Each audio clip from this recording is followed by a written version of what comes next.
మీతో పంచుకుంటాను. నేను సామాన్యంగా ఇక్కడికి వచ్చినప్పుడు, ఈ మధ్య వస్తున్నప్పుడు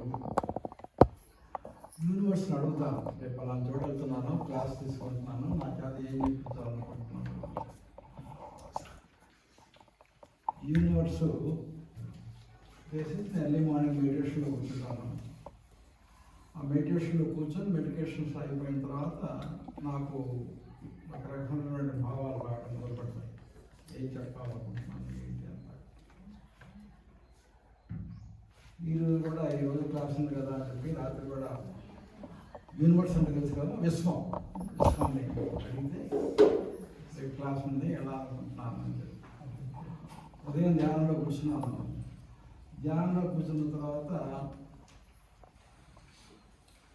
నాకు యూనివర్స్ నాకు ఎటువంటి సంకేతం నాకు ఇవ్వడం. దేనికైనా విశ్వాన్ని నమ్మి ప్రయాణించడం అలవాటు. వచ్చిన తర్వాత ఏంటి ఈరోజు నాకు విశ్వాన్ని నుంచి నాకేంటి సంకేతం రాలేదు, ఏం చెప్పాలి అని చెప్పేసి క్లాస్లో వచ్చేటప్పుడు కూడా విజయ్ సార్ అది అడిగారు, ఏం చెప్పాలనుకుంటున్నారు సార్, మీ టాపిక్ ఏంటి. మెడిటేషన్ గురించి అంటే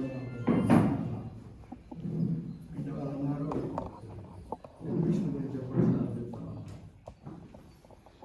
ఓకే సార్ అని చెప్పి వచ్చారు. ఇక్కడ కూర్చొని ఒకసారి అదంతా చూసిన తర్వాత మొట్టమొదటి ధ్యానం ఎందుకు చేయాలి అని చెప్పి ఫస్ట్ పెట్టారు. ఆ పైన వెంకటేశ్వర ఫోటో పెట్టారు. ఇంకొక పక్కన పిరమిడ్ యొక్క అద్భుత శక్తి అని చెప్పి ఇంకొక పక్కన పెట్టారు.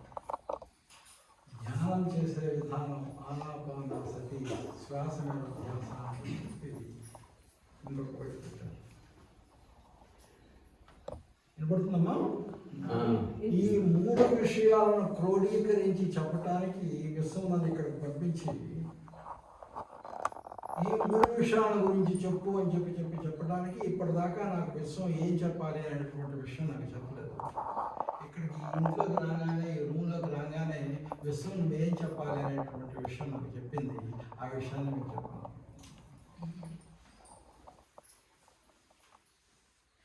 మొట్టమొదటి ధ్యానం ఎందుకు చేయాలి, రెండోది ధ్యానం పిరమిడ్లో చేస్తే ఏమవుతుంది. ముందు ధ్యానం ఎందుకు చేయాలి, రెండోది ధ్యానం పిరమిడ్లో ఎందుకు చేయాలి, పిరమిడ్కి ఉన్నటువంటి శక్తి ఏంటి అనేది మనం తర్వాత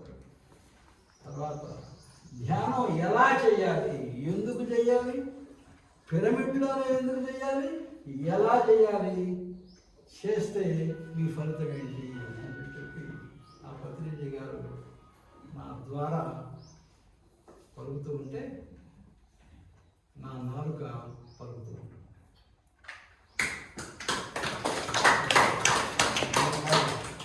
ఆ పత్రిజీ గారు నా దగ్గర మాట్లాడిస్తున్నారు, నేను పలుకుతున్నాను. సమయం తక్కువగా ఉంది కాబట్టి కొంచెం నేను మాట్లాడేటప్పుడు ఎక్కువగా టీచర్ని కాబట్టి నాకు టీచింగ్ అలవాటు. కానీ టీచింగ్కి ఒక మెథడాలజీ ఉంటుంది. పిల్లలకు అర్థమయ్యేటట్టు చెప్పాలి అంటే మధ్య మధ్యలో కొంచెం దోస్తులు, మధ్యలో చిన్న చిన్న పిట్ట కథలు అట్లాంటివి చెప్తూ ఉంటే స్టూడెంట్స్కి కొంచెం ఇంట్రెస్ట్గా ఉంటుంది. కానీ నేను చెప్పే విధానంలో కూడా అటువంటి ఆ టీచింగ్ టెక్నిక్స్ని నేను వాడతాను. దాంట్లో ఒక చిన్న కథతో నా యొక్క ఈ ధ్యాన ప్రసాదాన్ని ప్రారంభిస్తాను.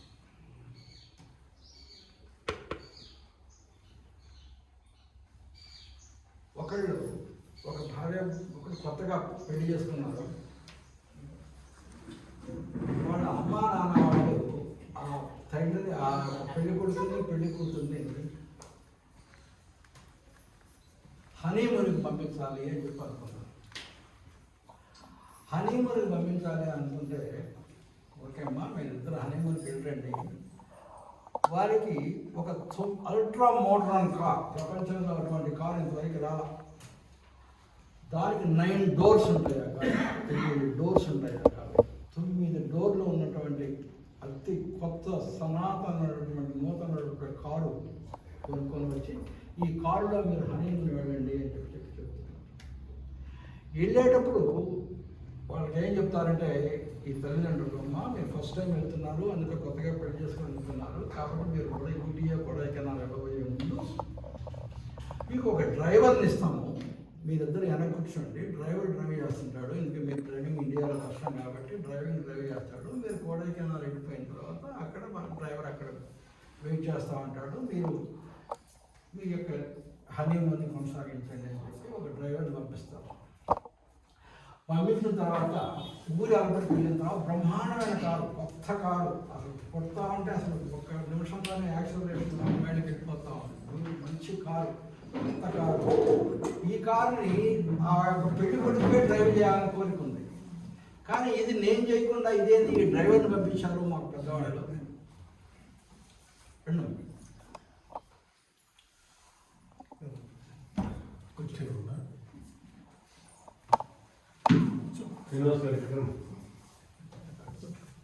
అని చెప్పి ఆ ఊరు ఏర్పడదాకా ఓకే అని చెప్పి తల్లిదండ్రులకి అందరికి టాటా బై బై చెప్పారు.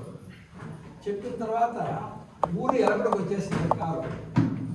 ఎవరు చూడరు కదా అనుకుని ఈ పెళ్లి కొడుకు డ్రైవర్ని ఏమన్నా అంటే, డ్రైవర్ ఎవరికి చెప్పాక నువ్వు వెనక్కి వెళ్ళి కూర్చో,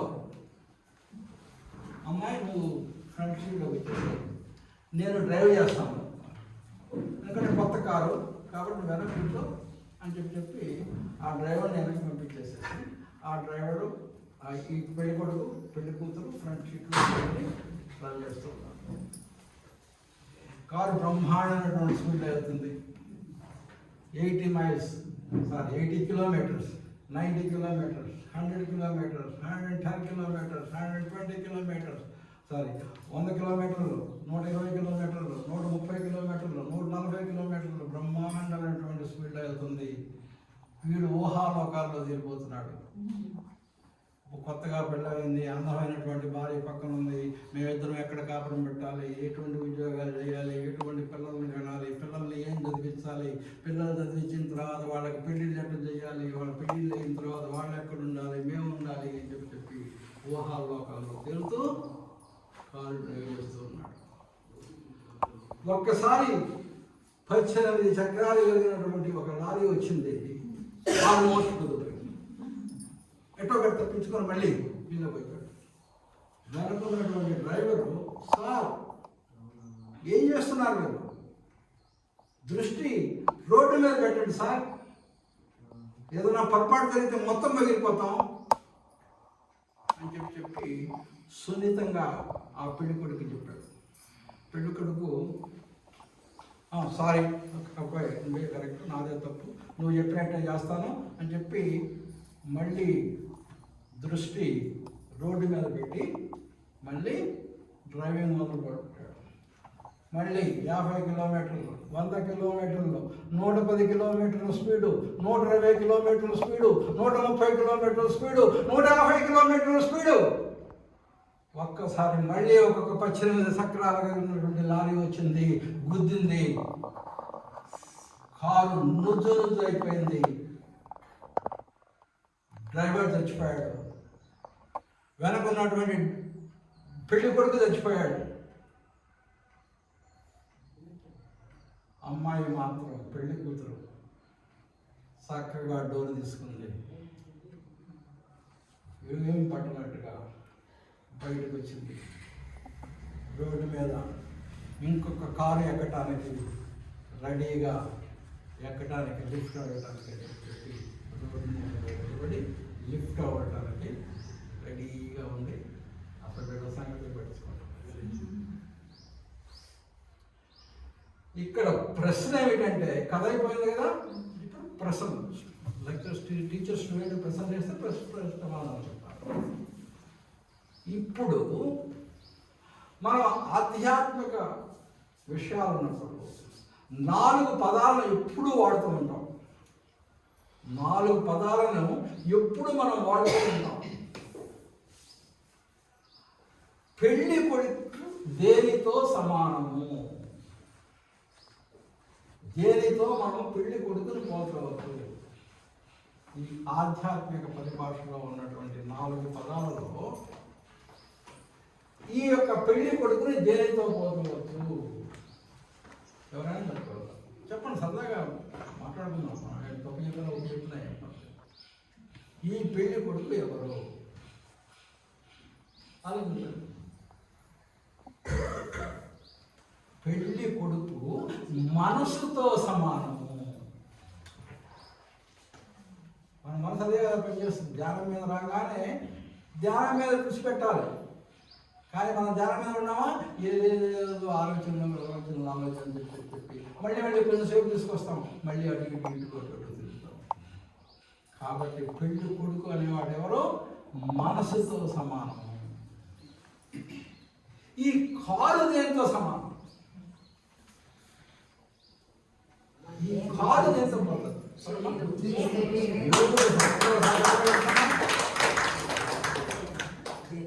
కారు దేహముతో సమానము. ఎందుకు? దానికి ఎన్ని డోర్లు ఉన్నాయి? 9 డోర్లు ఉన్నాయి. భగవద్గీత శ్రీకృష్ణుడు చెప్పాడు, నవద్వారపురే దేహే. ఈ దేహానికి 9 ఓపెనింగ్స్ ఉన్నాయి, 9 గేట్లు. కాబట్టి ఆ కారు దేహంతో సమానం. ఈ దేహంలో ఏమున్నాయి? ఇంకా 3 ఉన్నాయి. ఒకటేంటి? మనసు. వెనకున్నటువంటి డ్రైవర్ ఎవరు?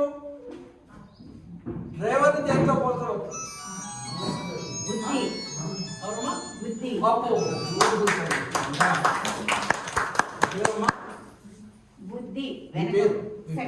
శకుంతల గారు బుద్ధి చక్కగా అద్భుతంగా చెప్పారు. వెనక బుద్ధి చెప్తూ ఉంది, ఒకటే ఆలోచించబాటరా సరిగా ఉందని చెప్పి. మనం ధ్యానంలో కూర్చున్నప్పుడు కూడా మన బుద్ధి చెప్తుంది, అరే నువ్వు చేసేది అనామనాసం, నువ్వు శ్వాస మీద ధ్యాస పెట్టాలి. పెడుతున్నా శ్వాస మీద ధ్యాస.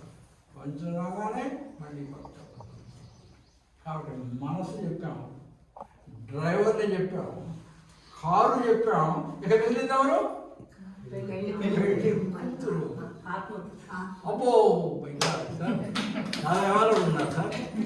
అవసరమా క్లాసు? నేను సార్ అవసరమా క్లాస్ అనిపిస్తుంది నాకు. ఎవరు చెప్పారమ్మా ఆత్మని? ఎవరు తల్లి చదువుతుంది? ఆత్మ అని చెప్పింది ఎవరు? పేరేంటి తల్లి? అరుణ. అరుణ గారు ఒకసారి దాకా ఈ నలుగురు చెప్పింది ఏ క్లాసులో చెప్పలేదు. Very good. ఆమె ఆత్మ. అటుకంటే నువ్వు ఏం చేసినా ఏం జరిగినా ఆత్మకి ఎటువంటి సంబంధం లేదు. ఒక్కసారి కనుక నీ యొక్క బాడీ అయిపోయిందంటే పక్కన అలా వెళ్ళిపోయి ఇంకొక శాఖంలోకి చెప్తుంది. అది ఆత్మ. కాబట్టి ఇప్పుడు 4 ఉన్నాయి కదా.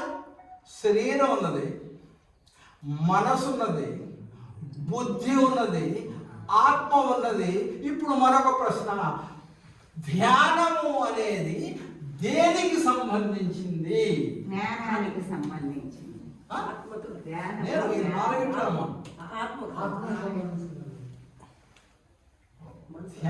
అనేది దేనికి సంబంధించింది? ఆత్మకు సంబంధించిందా, మనసుకు సంబంధించిందా, బుద్ధికి సంబంధించిందా? ఆత్మకు సంబంధించిన వాళ్ళు ఎంతమంది చదువుతుంది?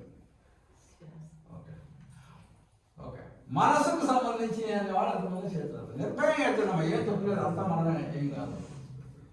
మనస్సు అనేటటువంటి వాళ్ళకి సంబంధించిన వాళ్ళు చదువుతుంది. బుద్ధికి సంబంధించింది అనేటువంటి వాడు ఎవరైనా చదువుతారు. మీ పేరేంటి సార్? కోటేశ్వరరావు. ఇంకెవరు వీళ్ళారు? శరీరానికి మీరంటమ్మా దేనికి సంబంధించిన దేనికి ఎత్తారు? ఓకే. శరీరానికి సంబంధించిన వాళ్ళు ఎంతమంది చదువుతారు? కరెక్ట్ ఆన్సర్ ఏంటి అంటే బుద్ధికి సంబంధించింది.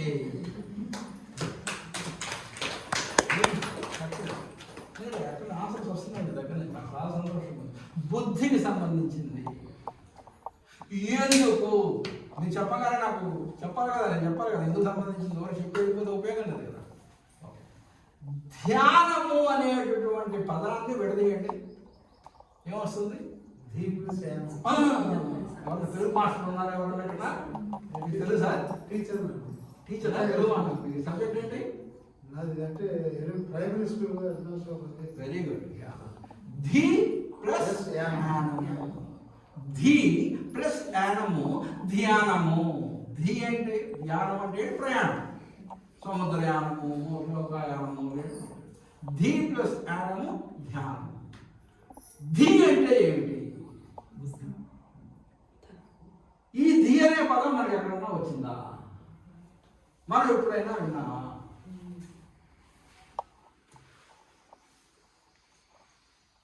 ఈ ధీ అనేటటువంటి పదం ఎప్పుడైనా విన్నామా?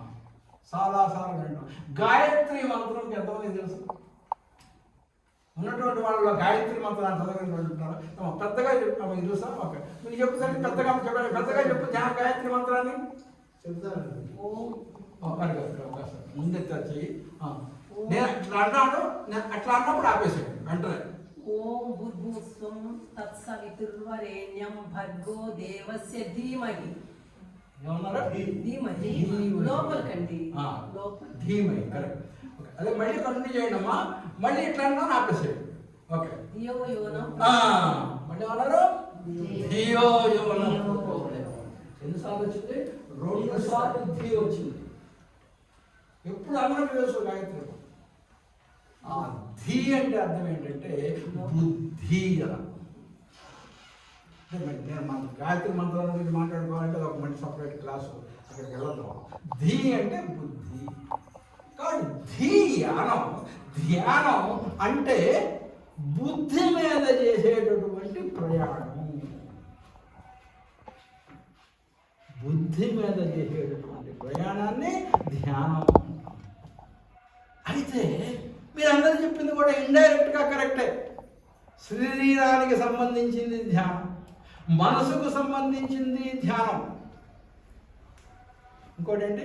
దేహానికి దేహము, శరీరము, బుద్ధి, మనసు, బుద్ధి. ఎట్లా? బుద్ధిని ఉపయోగించి మనసును నియంత్రణ చేసేది ధ్యానము. బుద్ధిని ఉపయోగించి మనసుని నియంత్రణ చేసేది ధ్యానము. మనసుని బుద్ధిని ఉపయోగించి నీ శరీరంలో ఉన్నటువంటి ఆత్మశక్తిని పెంచేది ధ్యానము. మనసు, బుద్ధి, శరీరము, ఆత్మ. నువ్వు బుద్ధిని ఉపయోగించి ధ్యానం చేసి నీలో ఉన్నటువంటి ఆత్మశక్తిని పెంచేది ధ్యానము. ఈ రకంగా ధ్యానం ఇవన్నీ కరెక్టే, కానీ నువ్వు చేసేది బుద్ధితోటి. ఆ బుద్ధిని ఉపయోగించి చేస్తూ మిగతా వాటన్నిటి మీద దాన్ని ప్రయోగిస్తున్నావు. దీన్ని ధ్యానము అంటారు. ఇప్పుడు ధ్యానం ఎందుకు చేయాలి? ధ్యానం ఎందుకు చేయాలి? మనల్ని ధ్యానం చేయకుండా మనల్ని పక్కకు లాగి మనల్ని భ్రష్టత్వం చేసి మనకు వినాశనం చేసి కల్పించేవి మన దేహంలో 5 ఉన్నాయి. మనల్ని నాశనం చేసి మనల్ని భ్రష్ట మార్గాన్ని పట్టించేవి మనం కనుక సరిగా పట్టించకపోతే 5 ఉన్నాయి. వెరీ గుడ్ తల్లి, అద్భుతం. నాకు ఈరోజు క్లాస్ చాలా సంతోషంగా. వాటికి ఒకసారి చప్పట్లు పట్టుకొని మనందరూ అరెస్ట్ చేయడం కోసం చెప్పి తర్వాత వారిని అభినందించడం కోసం 2 ఉన్నాయి ఇక్కడ. ఓకే, జ్ఞానేంద్రియాలు. ఇప్పుడు మళ్ళీ ఇంకొక చిన్నగా చెప్తాను. మినుగుడు పురుగు అని ఉంటుంది, విన్నారా? ఒక లాదర అయ్యంగానే ఉసుళ్ళు ఇది అంటాం, అవి కూడా తిరుగుతూ ఉంటాయి. వాటికి ఏమంటే ఇష్టం తెలుసా? లైట్ అంటే ఇష్టం. లైట్ ఎక్కడన్నా కాంతి ఉండి మిడుగు మిడుగు అనేటువంటి ఇష్టం.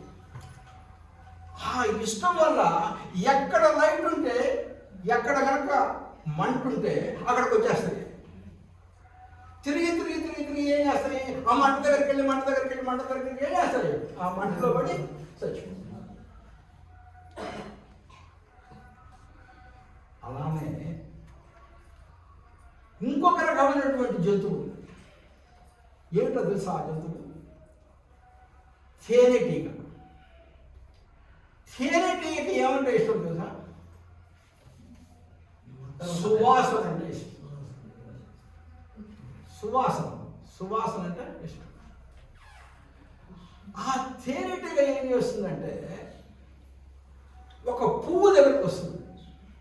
పువ్వు మంచి సువాసన లాగా కనిపిస్తుంది. దాంట్లో మకరంద సువాసన, మంచి సువాసన అని చెప్పి ఇంటే ఇష్టం. ఆ సువాసన కోసం కొన్ని పూలు ఉన్నాయి. దాని పేరు నెపెంథస్. నెపెంథస్ అని చెప్పి అంటాం. మీరు ఇంగ్లీష్ సైన్స్ వాళ్ళు లేదు. ఆ సువాసన కోసం అని చెప్పేసి వచ్చి దాంట్లో ఏంటి తేనె సువాసన ఏదో వస్తుంది. ఆ సువాసన కోసం అని చెప్పి వస్తుంది. ఎప్పుడైతే ఆ సువాసనకి మీద ఆకర్షించబడి అక్కడికి రాగానే ఆ పువ్వు ఏం చేస్తుంది?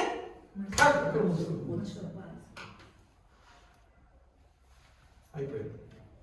వచ్చినటువంటిది అయిపోయింది. ఒక చేప ఉంది. చేపకు చివరిలో వేస్తాం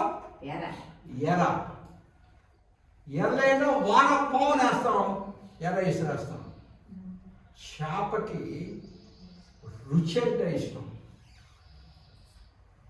ఎప్పుడైతే ఆ ఎర్ర ఎంత రుచిగా ఉంది ఈరోజు నాకు బ్రహ్మాండంగా అని చెప్పి వేసి ఆ రుచి కోసం ఆకర్షించబడి ఒక్కసారి ఆ యొక్క ఎర్ర దగ్గరికి వెళ్ళి వానపాము దగ్గరికి వెళ్ళి పట్టంటుంది, పట్టును గుచ్చుకుంటుంది.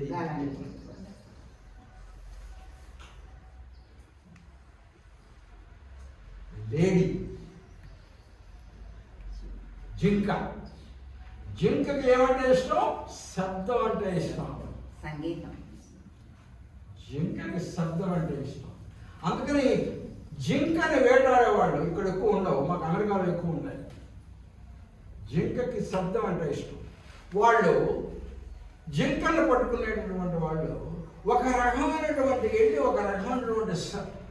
నెట్ వేసేసేసి ఒక రకమైనటువంటి శబ్దాన్ని క్రియేట్ చేస్తారు. ఆ శబ్దం ఇప్పుడు వినగానే శబ్దం వెళ్ళి పట్టుకోవాలి, చూడాలి, అదేంది అనుకుంటూ పరిగెత్తి ఆ శబ్దం ఎటు నుంచి వస్తుందో వెళుతుంది, బల్లో చిక్కుకుంటుంది. శబ్దం పట్టుకొని తన నాశనాన్ని తనే కోరుకుంటుంది. ఇంకొకటి ఏనుగు ఏమంటే ఇష్టం తెలుసా? స్పర్శ. ఏనుగు ఏంటంటే రోజులు స్పర్శ ఇట్లా స్పర్శ, దానికి ఆ స్పర్శ లక్షణం చాలా ఎక్కువ ఉంటుంది. అందుకని ఏం చేస్తారు? ఒక గుంట తీసి ఒక ఆడ ఏనుగునో ఒక చిన్న ఏనుగునో గుంటలో పెడతారు. అప్పుడు చుట్టూ ఏనుగులు వస్తాయి. అది గుంట గింట ఏ పడుచుకోదు, ఆడ ఉంది, వెళ్ళి దూకుంది, పెట్టేస్తాం. అంటే ఒక ఫస్ట్ ఏం చెప్పుకున్నాం? ఫస్ట్ మినుగుడు పురుగు లేకపోతే ఇప్పుడు ఒకే ఒక దుర్లక్షణం ఉంది, మిగతా ఏమీ దుర్లక్షణాలు లేవు. ఒకటి దాని వీక్నెస్ ఏంటి? కన్ను, కళ్ళతో చూసేటువంటి దృశ్యం, ఒకటే దృశ్యం. అదే తన జీవితాన్ని నాశనం చేసి భ్రష్టుతుంది. అదే తేనెటీగకి ఒకే ఒక దుర్లక్షణం, ఒకే ఒకటి పాపం. అదే తన జీవితాన్ని భూమి మీద పోయి నాశనం చేసింది. వానపాముకి ఒకే ఒక దుర్లక్షణం పాపం, ఇదన్నీ బాగానే ఉన్నాయి. ఆ ఎర్రను పట్టుకుంది, నాశనం అయిపోయింది. పాపం జింకకి ఒకే ఒక దుర్లక్షణం, పాపం ఒకే ఒక ఆకర్షణ, శబ్దం వింది పోయి చచ్చిపోయింది. పాపం ఏనుగు ఒకే ఒక దుర్లక్షణం, పోయింది స్పర్శ. ఒకటే కదా పాపం, వాటి జీవితాలు మొత్తం నాశనం. కానీ మనిషికి 5 అద్భుతంగా పనిచేస్తాయి.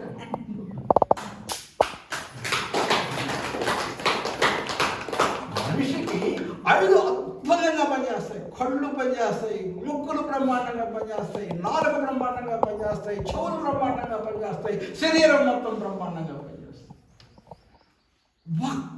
ఒక్కటి పనిచేస్తేనే వాడి యొక్క జీవితం అంతమైపోయింది. ఈ 5 కలిసి ఒక్కసారి కనుక పనిచేస్తే మనిషి ఏ పరిస్థితికి అయిపోతాడు అనేది ఒక్కసారి మీరు అందరూ ఆలోచించాలి.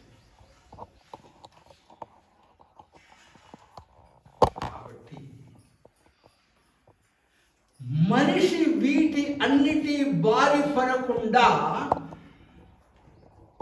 మనిషి ఎక్కడ నుంచి ఎందుకు వచ్చాడో, మళ్ళీ ఏ విధంగా ఎక్కడికి ఏ విధంగా చేరాలో అని చెప్పి చెయ్యాలి అంటే, ఈ 5 మనల్ని వశపరుచుకుంటున్నాయి. అట్లా కాదు, ఈ 5టిని మనం వశం చేసుకోవాలి. ఈ 5గురిని కనుక మనం కనుక వశం చేసుకుంటే ఇవి మనల్ని ఏమీ చేయలేవు. మన నాశనం కావడానికి అవకాశం లేదు. మనం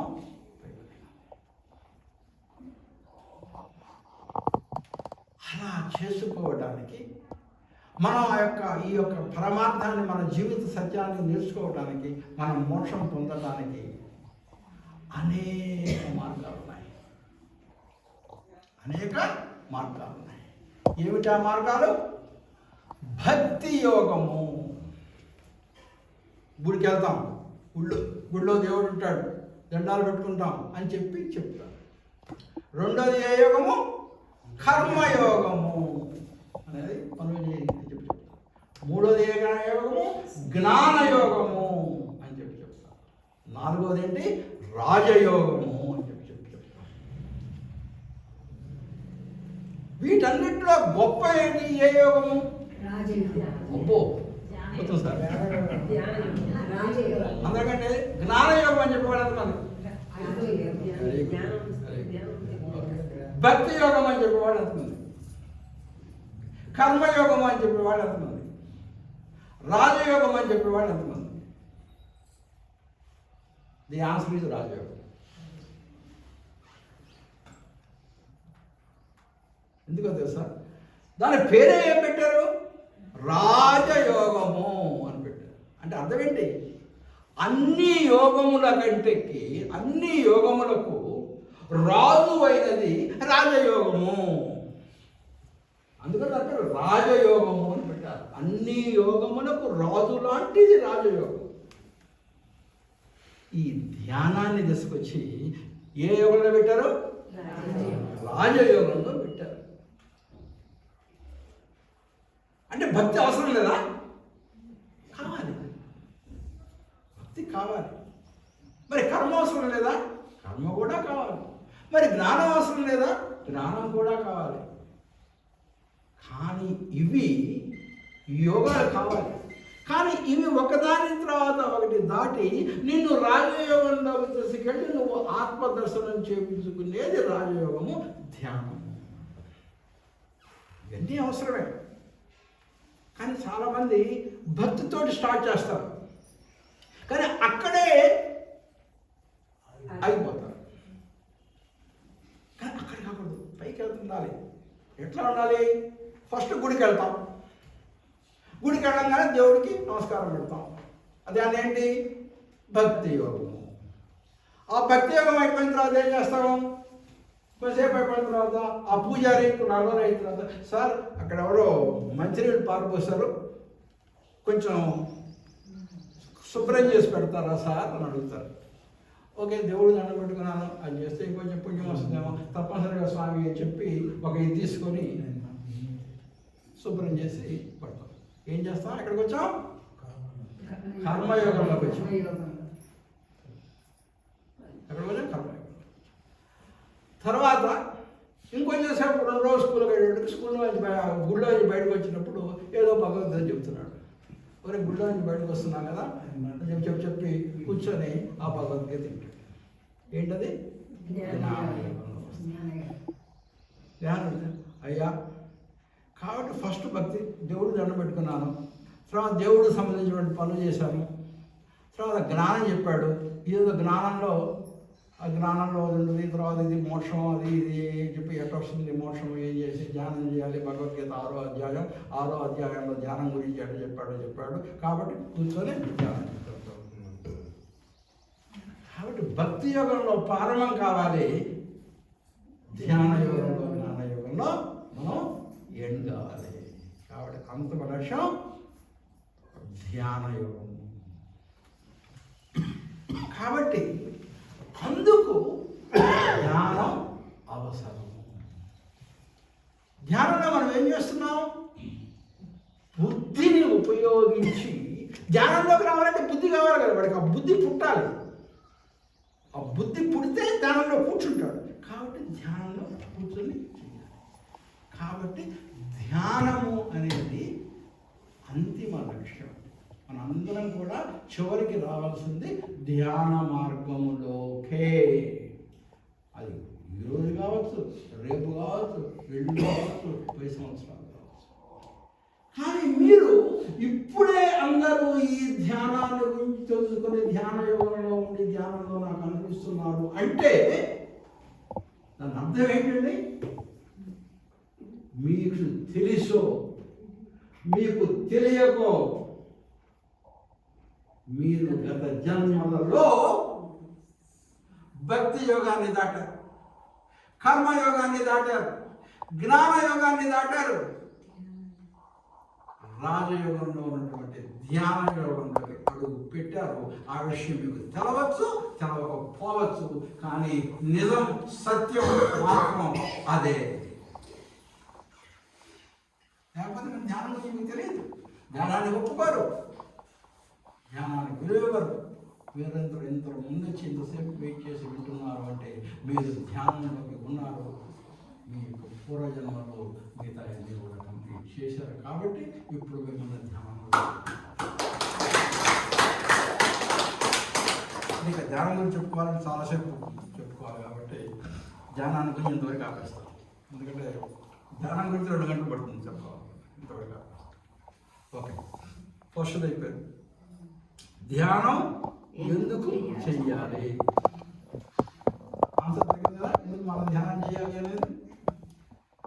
అందుకు మనం పరమార్గం, మోక్ష మార్గం కనుక పొంది నువ్వు ఎవరో, నీ ఆత్మశక్తిని నువ్వు తెలుసుకోవాలి అంటే అందుకు ధ్యానం చెయ్యాలి. కరెక్ట్గా 1 అరగంట ఉంది. 1 అరగంటలో 2వ పూర్తి చేస్తాం. పిరమిడ్లోనే ఎందుకు ధ్యానం చెయ్యాలి? పిరమిడ్ యొక్క గొప్పతనం ఏమిటి? Next question. ఈ పిరమిడ్ని శక్తిని అర్థం చేసుకోవాలి అంటే ఈ ఊళ్ళో ఎవరన్నా సోలార్ పవర్స్ వాడతారా? సోలార్ ప్యానల్స్ పెట్టుకున్నారా? ఉన్నాయి, ఊళ్ళో ఉన్నాయా? అందరికీ తెలుసా సోలార్ ప్యానల్స్ అంటే ఏంటో? అంటే సూర్యుడి నుంచి ఒక ప్యానల్ లాగా పెడతాము, ఆ సూర్యుడు అది కరెంట్గా తయారైంది, కరెంట్ మన ఇంట్లో వాడతాం. ఉన్నాయా? అందరికి తెలుసు కదా సోలార్ ప్యానల్స్ అంటే? అందరికి తెలుసు కదా సోలార్ ప్యానల్స్ అంటే? కాబట్టి అందరికి తెలుసు కాబట్టి మీరు చూడాల్సిన అవసరం. పిరమిడ్ శక్తిని గురించి మీరు తెలుసుకోవాలి అంటే సైంటిఫిక్గా నేను మాట్లాడుతున్నా. సైన్స్ ప్రకారం నేనేదో కాకమ్మ కథలు చెప్పి మిమ్మల్ని ఏదో నమ్మించడానికి ఇక్కడ రావట్లేదు. సైంటిఫికల్గా మాట్లాడుతున్నాను. పిరమిడ్ శక్తిని మీరు అర్థం చేసుకోవాలి అంటే సోలార్ ప్యానల్స్ని అర్థం చేసుకోవాలి. సోలార్ ప్యానల్స్ కనుక అర్థమైతే పిరమిడ్ శక్తి అర్థమైపోతుంది. సోలార్ ప్యానల్స్ ఏం చేస్తారు? ఈ యొక్క సూర్యుడి యొక్క శక్తి మొత్తం విశ్వం మొత్తం పడతా ఉంటుంది. ఇంటి మీద పడుతుంది, అక్కడ పడుతుంది, ఇక్కడ పడుతుంది, పడనటువంటి ప్రదేశం లేదు. కానీ ఎప్పుడైతే ఆ సోలార్ ప్యానల్స్ని పెట్టామో ఆ సూర్యుడి యొక్క శక్తి ఈ సోలార్ ప్యానల్స్ లో ఉన్నాయి. మిగతా చోట పడేటటువంటి ఆ సూర్యుని యొక్క శక్తికి విలువ లేదు. అదే శక్తి సోలార్ ప్యానల్స్ మీద కనుక పడితే దాని విలువ వేరే విధంగా మారిపోతుంది. ఎట్లా మారుతుంది? విద్యుత్ శక్తిగా మారుతుంది. అదే విద్యుత్ శక్తి నీ ఇంటిలోకి వచ్చి టీవీ ఆన్ చేస్తే నీ దృశ్య శక్తిగా మారిపోతుంది. ఒక రేడియో ఆన్ చేస్తే వినికిడి శక్తిగా మారిపోతుంది. ఒక వాసన పెట్టేటటువంటి పెడతారు కదా, నైట్ ఏదైనా మంచి వాసన రావడానికి బాత్రూంలో పెట్టేటటువంటి అటువంటి దాంట్లో కనుక పెట్టి ఏదైనా చేస్తే మంచి సువాసనగా మారిపోతుంది. అదే కనుక ఒక మిక్సీ వేసి మంచి జ్యూస్ వేసి ఆ జ్యూస్ నోట్లో పెట్టుకుంటే నాలుగులో రుచిగా మారిపోతుంది. Same electricity. అంటే ఆ యొక్క సోలార్ ప్యానల్స్లో పడినటువంటి ఆ యొక్క సూర్యుని యొక్క శక్తి నీ ఇంటిలోకి వచ్చి విద్యుత్ శక్తిగా మారి నీకు కావాల్సినటువంటి ఆ ఇంటికి కావాల్సినటువంటి అన్ని యొక్క శక్తులుగా మారి నీకు సుఖాన్ని ఇస్తుంది. కరెక్ట్ కదా?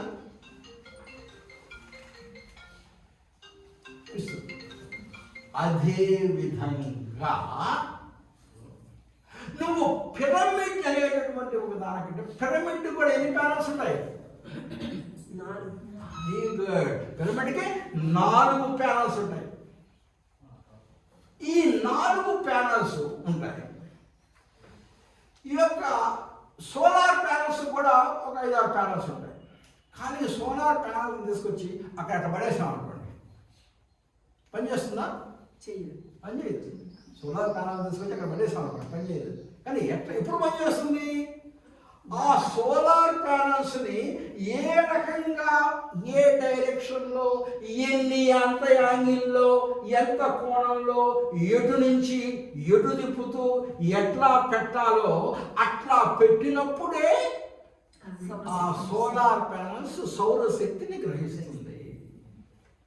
అదే విధంగా ఈ యొక్క పిరమిడ్లో ఉన్నటువంటి 4 ప్యానల్స్ని ఒక ప్రత్యేకమైనటువంటి కొలతలతోటి, ఒక ప్రత్యేకమైనటువంటి కోణాలతో ఉండేటట్టుగా మనం గనక చేసినప్పుడు అప్పుడు ఒక శక్తిని లాక్కుంటుంది. ఏమి శక్తి? సౌరశక్తి. అది దాన్ని ఏమంటారు? సౌరశక్తి. ఒకటి గుర్తుపెట్టుకోండి, సూర్యుడికి ఆ శక్తి ఎవరిచ్చారు? సూర్యుడికి స్వతంత్రత లేదు. సూర్యుడు ఒకప్పుడు పుట్టాడు. సూర్యుడికి జన్మ అంటూ ఉన్నది. పైనుంచి వచ్చాడు. సూర్యుడి నుంచి అన్ని రకరకాలుగా బిగ్ బ్యాంగ్ థియరీ రకరకాలుగా వచ్చినాయి. సూర్యుడి నుంచి భూమి, చంద్రుడు అంటే సూర్యుడికి జన్మదినం అనేది ఒకటి ఉన్నది. ఎప్పుడైతే జన్మదినం ఉన్నదో మరణదినం కూడా సూర్యుడికి. ఇప్పుడు కాకపోవచ్చు, కొన్ని వేల సంవత్సరాలు కావచ్చు, కొన్ని లక్షల సంవత్సరాలు కావచ్చు, అది వేరే విషయం. భూమికి మరణదినం అనేది ఉన్నది, చంద్రుడికి మరణదినం అనేది ఉంది, సూర్యుడికి కూడా మరణదినం ఉన్నది. అంటే సూర్యుడి భగవద్గీతలో ఒక శ్లోకం ఉంది. నేను, శ్రీకృష్ణుడు అంటాడు, నేను మండమంటే సూర్యుడు మండుతున్నాడు. సూర్యుడి శక్తి కాదది. నేను కనుక నువ్వు మండు అంటే మండుతున్నాడు, అంతేగాని సూర్యుడి శక్తి కాదు. కాబట్టి సూర్యుడు మండటానికి కూడా కారణం ఎవరు? విశ్వశక్తి. సూర్యుడు మండుతున్నాడంటే దానికి కారణం విశ్వశక్తి. అదే నువ్వు పిరమిడ్లో నుంచి వచ్చేటటువంటి సూర్యశక్తి కాదు. సూర్యుడి నుంచి ఏ శక్తి సూర్యుడి మీద పడి సూర్యుడి నుంచి ఈ యొక్క సోలార్ ప్యానల్స్కి వస్తుందో అట్లా ఇండైరెక్ట్గా కాకుండా నీకు డైరెక్ట్గా విశ్వశక్తి అనేది పిరమిడ్లో వస్తుంది. డైరెక్ట్గా ఆ యొక్క సూర్యశక్తి అనేది పిరమిడ్ శక్తికి వస్తుంది. అది పిరమిడ్ యొక్క గొప్పతనం. ఆ పిరమిడ్ యొక్క ఓకే వెళ్ళిపోతాం. కరెక్ట్ టైం సరిపోతుందండి. 1 o'clock క్లోజ్ చేస్తారు కొద్దిగా. 1:30 చెప్పండి సార్. 2:30 చెప్తే పర్లేదు. అంటే 1:00 కాకుండా పని చేద్దాం. ఒకటిన్నర దాకా క్లాస్ చెప్పండి సార్. అందరూ పర్లేదమ్మా లేదు టైం ఉంటే కొద్దిగా స్లోగా వెళ్తాను లేకపోతే స్టెప్ బై స్టెప్ మళ్ళీ వేరే క్లాస్ కూడా ఉంది కదా అందులో వాళ్ళు ఆలోచిస్తున్నారు 3 గంటలకి వచ్చాను. ఓకే అర్థమైందమ్మా ఇప్పుడు సోలార్ ప్యానల్స్ నుంచి ఇప్పుడు నెక్స్ట్ ఏంటంటే పిరమిడ్ అంటే అసలు అర్థం ఏంటి పిరమిడ్ అంటే అర్థం ఏంటి పిరమిడ్లో ఎన్ని పదాలు ఉన్నాయి పిరమిడ్ పదాలు ఆ పిరమిడ్ అనే పదంలో మీరు రెండు దాన్ని విడగొడితే 2 పదాలు pyramid pyramid PYRAMID English pyre అనేటటువంటి పదానికి అర్థం అగ్ని పైర్ అనేటటువంటి పదానికి అర్థం అగ్ని మిడ్ అనేటటువంటి పదానికి అర్థం ఏంటి మిడ్ మధ్య వెరీ గుడ్ ఓ అద్భుతం sir very good thank you mid అనేటటువంటి పదానికి అర్థం మధ్య ఏదైనా ఒక ఆకారంలో మధ్యలో గనక అగ్ని గనక ఉంటే దాన్ని ఏమంటాం పిరమిడ్ అంటాం అంతే పైర్ అంటే అగ్ని మిడ్ అంటే మధ్య మధ్యలో అగ్ని ఉంటే పిరమిడ్ అంటాం అంతే కదా ఇప్పుడు నెక్స్ట్ క్వశ్చన్ మనకు తెలిసినటువంటి ఆకారాలలో నడుములో మధ్యలో అగ్ని ఉండేటటువంటి ఆకారం ఏదైనా ఉన్నదా భూతత్వం కూడా నదులు అగ్ని తీసుకుంటాం. భూతత్వం కూడా అగ్ని తీసుకొని అగ్ని అడుగుతా ప్రశ్న జాగ్రత్త చూడండి ఏదైనా ఒక ఆకారంలో ఏదైనా ఒక వస్తువులో మధ్యలో అగ్ని ఉన్నటువంటి ఇది మనకి ఏదైనా తెలుసా ఆకారం కనిపించాలి ఆకారం కనిపించదు కదా ఓకే టైం లేదు కాబట్టి నేను ఎక్కువ టైం ఇవ్వకుండా ఒక 10 అంకెలు చదువుతాను 10 అంకెల లోపల చెప్తే సరే లేకపోతే నేను చెప్తాను 1 2 3 4 5 చెల్లిస్తే చేతులు పెట్టండి 6 7 8 9 అబ్బో తల్లి నమస్కారం అబ్బో అబ్బో అబ్బో అద్భుతం అద్భుతం అద్భుతం తెలియరా తెలియరా ఎక్కడ ఉన్నది శరీరంలో మధ్యలో అగ్ని అది క్వశ్చన్ ఎక్కడుందో చెప్పాలి మళ్ళీ మీరు ఒక్కటి మిమ్మల్ని ఇబ్బంది పెట్టను చెప్తున్నా మరి శరీరంలో అగ్ని ఉందంటే మధ్యలో అగ్ని ఉందంటే సరిపోదుగా మధ్యలో ఎక్కడుందో చెప్పాలి అబ్బో తల్లి అసలు నేను అసలు అద్భుతం అండి అద్భుతం సార్ అసలు మీరు ఇక్కడ కాదు అసలు ఎక్కడో అమెరికాలో నేను ప్రశ్నలు అడిగినా కూడా సార్ చెప్పలేదు అసలు కరెక్ట్ ఎగ్జాక్ట్లీ జఠరాగ్ని ఎక్కడ ఉండదమ్మా జఠరాగ్ని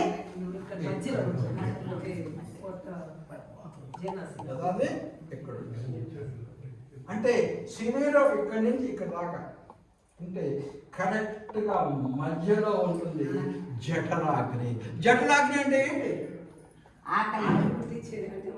జఠరాగ్ని అంటే ఏం లేదు మన పొట్టలో ఉండేటువంటి యాసిడ్ యాసిడ్ రావాలి యాసిడ్ తెలుసు కదా మన పొట్టలో జీర్ణం అదే కదా మనం జీర్ణం చేసేది దాన్ని జఠరాగ్ని అంటారు జఠరాగ్ని అంటే స్టమక్లో ప్రొడ్యూస్ చేసేటటువంటి యాసిడ్ని జఠరాగ్ని అంటారు అదే మన అన్నం చేసేది కాబట్టి జఠరాగ్ని అంటే మన యొక్క శరీరం యొక్క మధ్యలో మధ్య భాగంలో ఉండేటటువంటి అగ్ని ఇదంతా శరీరం మధ్య భాగంలో అగ్ని ఉంటుంది కాబట్టి మీ శరీరాన్ని దేంతో పొందవచ్చు పిరమిడ్తో పొందవచ్చు మీ శరీరాన్ని ఈ శరీరమే ఒక ఓకే సార్, అది ఒక మాట చెప్పారు. ఇంకా ఏమైనా శిథిర పిరమిడ్ అని నిరూపించడానికి ఇంకా ఏమైనా ఉన్నాయా? ఉన్నాయి. ఒక్కసారి మీరు ఇలా చూడండి, ఆ సెంటర్ నుంచి ఒక్కసారి ఒక స్ట్రైట్ లైన్ గీయండి. దాని మీదగా దీని మీదగా దీని మీదగా దీని మీదగా దీని మీద స్ట్రైట్ లైన్ తిరగకూడదు, తిరగగానే తిరగకూడదు. ఒక స్ట్రైట్ లైన్ గీయండి. ఇక్కడి నుంచి ఇట్లా వెళ్ళిపోతాం స్ట్రైట్ లైన్. పైన కలపండి, ఏమొస్తుంది? పిరమిడ్ వస్తుంది. ఇదేంటి? బేస్ పైన ఉంటుంది, పీకు కింద ఉంటుంది.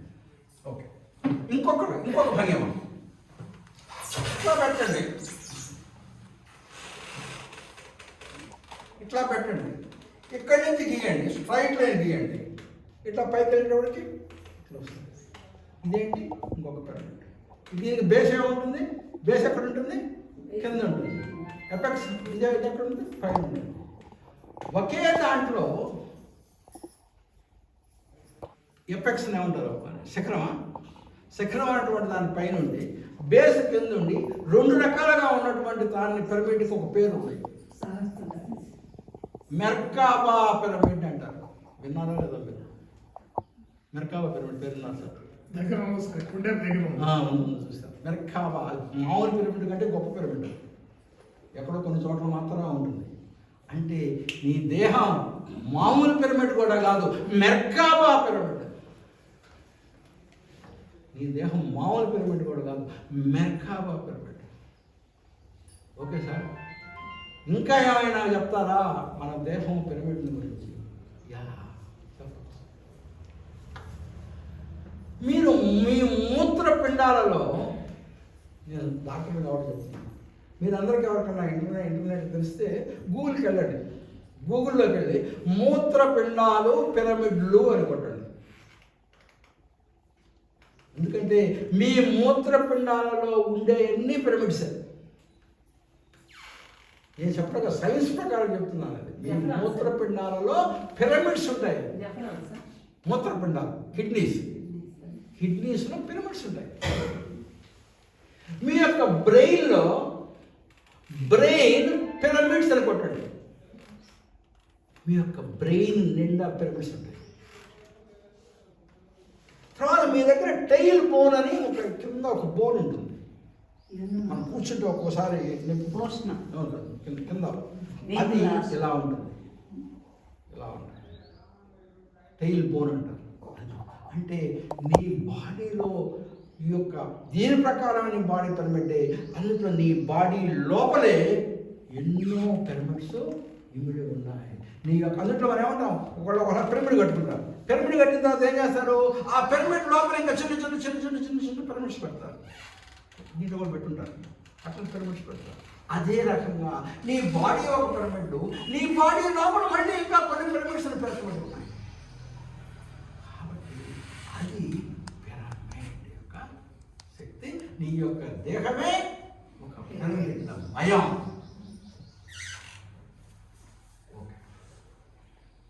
ఇప్పుడు మూడో పాయింట్కి వస్తే వనక అయిపోతుంది. ఇంకొక దాకా వస్తుంది. ఇప్పుడు మనం దేవాలయాల యొక్క ఒక దేవాలయం ఉందనుకోండి, దేవాలయం యొక్క ఆకారాన్ని ఒక రకంగా గమనించండి. పిరమిడ్ కోణం కింద ఉంటుంది, పోను పోను పోను పోను పోను పోను కనబడుతుంది.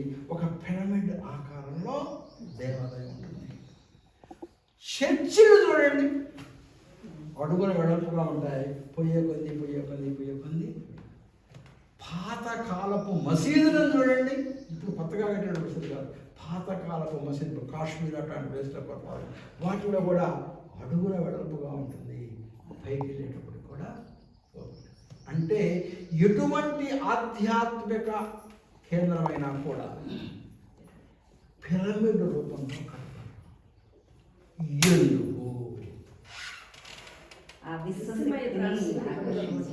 ఎందుకు? ఎందుకంటే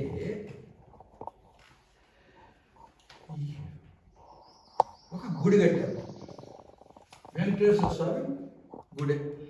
వెంకటేశ్వర స్వామి స్వయంభూ స్వయంభూ అని అంటారు. అంటే తనందరూ తనే వెలిసించు అట్లా అది తీసి పక్కన పెడతాం. మామూలుగా ఒక గుడి కడతాం. ఆ విగ్రహం ఎక్కడి నుంచి తెప్పించారండి? మహాబలిపురం నుంచి తెప్పించారు. అంతే విగ్రహాలు అన్నీ చేశారు మహాబలిపురంలో. ఏ ఒక దేవుడి విగ్రహం కావాలన్నా సరే ఎక్కడ ఆర్డర్ చేస్తారంటే మహాబలిపురంలో ఆర్డర్ చేస్తారు. ఏ షిర్డీ సాయిబాబా విగ్రహం కావాలన్నా ఎక్కడి నుంచి ఆర్డర్ చేస్తారు? జైపూర్ నుంచి ఆర్డర్ చేస్తారు. కొండ మీద పోయి ఒక శిల్పికి ఇస్తే ఆ శిల్పి అంతా కొట్టుకొని ఇదిగోండి మీరు అడిగారు కదా విగ్రహాన్ని తీసుకొచ్చి. ఒక మహాబలిపురంలో ఉన్నటువంటి ఒక కొండ రాయి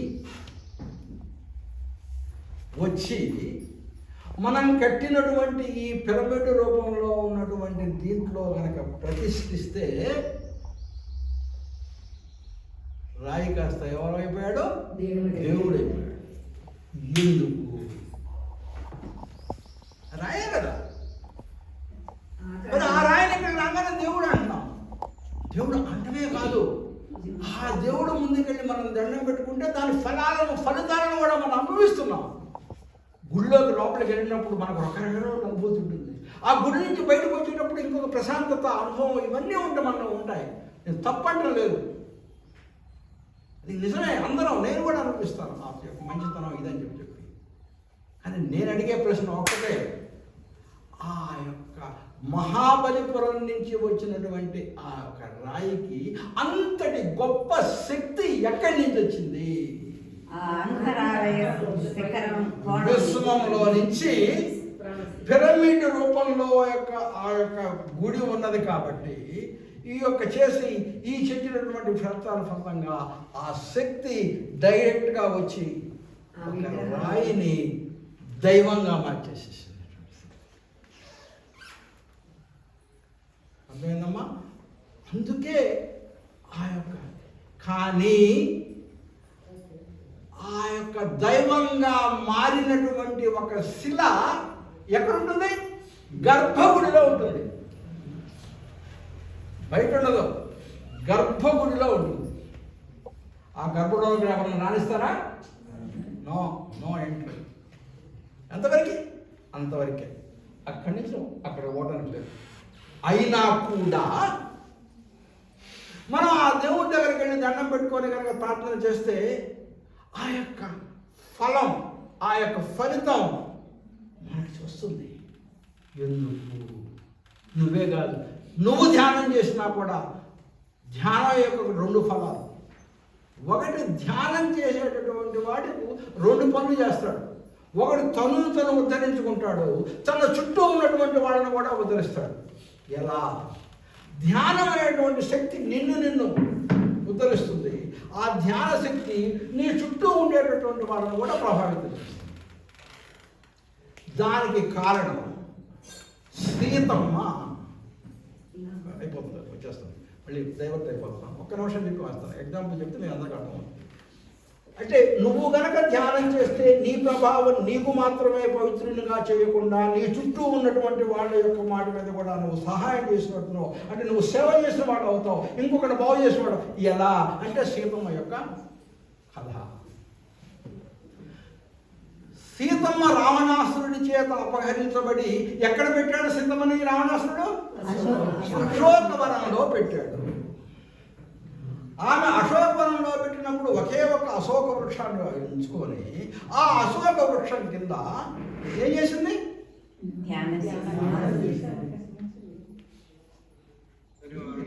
చేసిందల్లా ధ్యానం.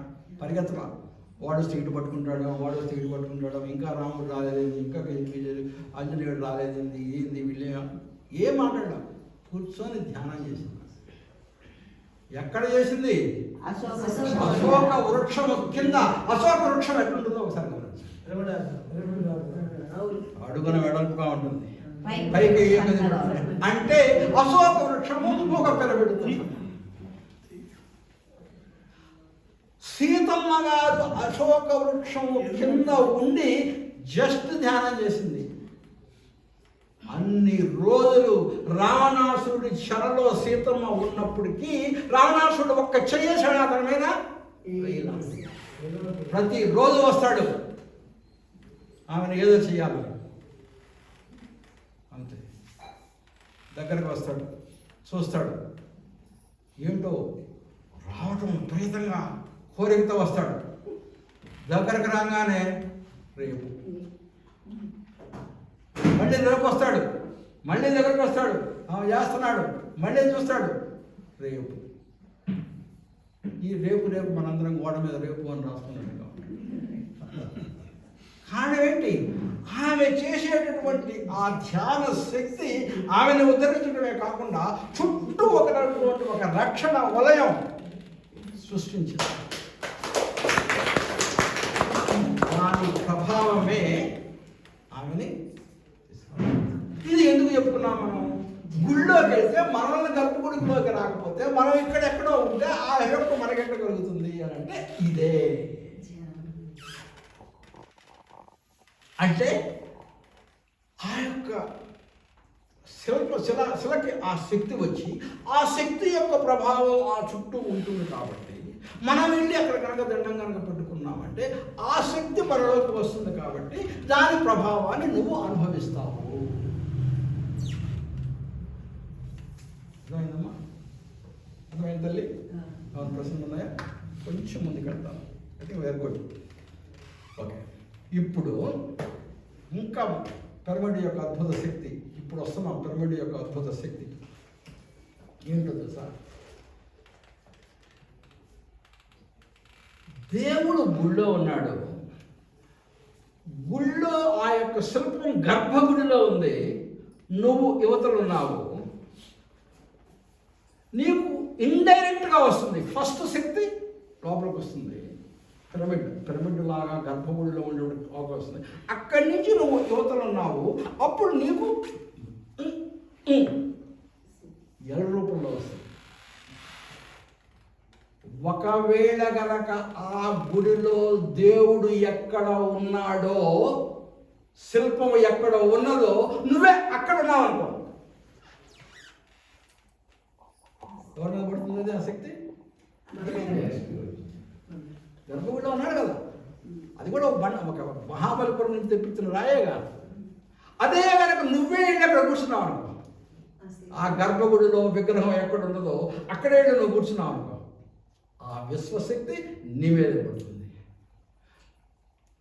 ఆ శిల ఏది పొంది దేవుడిగా మారిందో, నువ్వే కనుక ఆ దేవుడు కూర్చున్నాడు కనుక అక్కడికి వెళ్ళి కూర్చుంటే నువ్వు దేవుడుగా మారిపోతావు.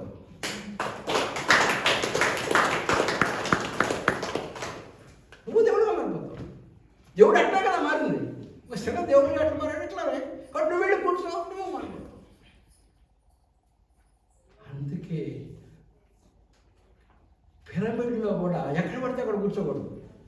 ఉంటుంది శక్తి అంతా ఉంటుంది, ఇది గుళ్ళో ఉన్నట్టుగా. ఒకే ఒక్క ప్లేస్లో మ్యాక్సిమం అంటే గరిష్ట ఎక్కువ శక్తి ఉంటుంది. ఆ శక్తి ఎక్కువగా ఉండేటువంటి ప్లేస్కి ఒక పేరు ఉంది. ఏంటది? King chamber. దాని పేరు కింగ్ చాంబర్. అంటే కరెక్ట్గా తనకు కొలుతుంది ఎక్కడ ఉంది, ఎక్కడ పడుతుంది, మ్యాక్సిమం శక్తి ఎక్కడ ఉంటుంది. అక్కడ కూర్చొని కనుక ధ్యానం చేస్తే నీకు పెద్ద ఎఫెక్ట్ వచ్చేస్తుంది. అక్కడ కూర్చోవాలి. ఈ గుళ్ళో ప్రతిష్ఠ చేసినప్పుడు వాళ్ళకి లెక్కలు ఉన్నాయి. అందుకని ఏం చేస్తారు, ఆ దేవుడిని ప్రతిష్ఠ చేసినప్పుడు పైకి లేపుతారు. పైకి లేపి భూమికి ఎంత ఎత్తు ఉండాలో చూసి, పైన సీలింగ్ ఎంత ఉందో చూసి, కరెక్ట్గా లెక్కలు చూసి, కరెక్ట్గా ఆ విగ్రహం అక్కడ ఉండేటట్టు ప్రతిష్ఠ చేస్తారు. అదేవిధంగా కనుక నువ్వు కూర్చుంటే ఆ శిల్పం, ఆ శిల ఎటువంటి బుద్ధి పొందిందో నీకు కూడా అటువంటి అనుభవం వస్తుంది.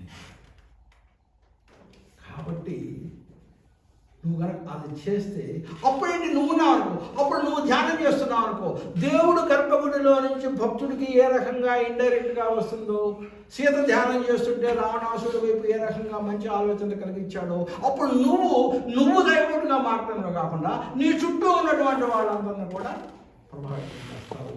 దేవుడు భక్తుల్ని ఏ రకంగా ప్రభావితం చేస్తున్నాడు అర్థమైందమ్మా?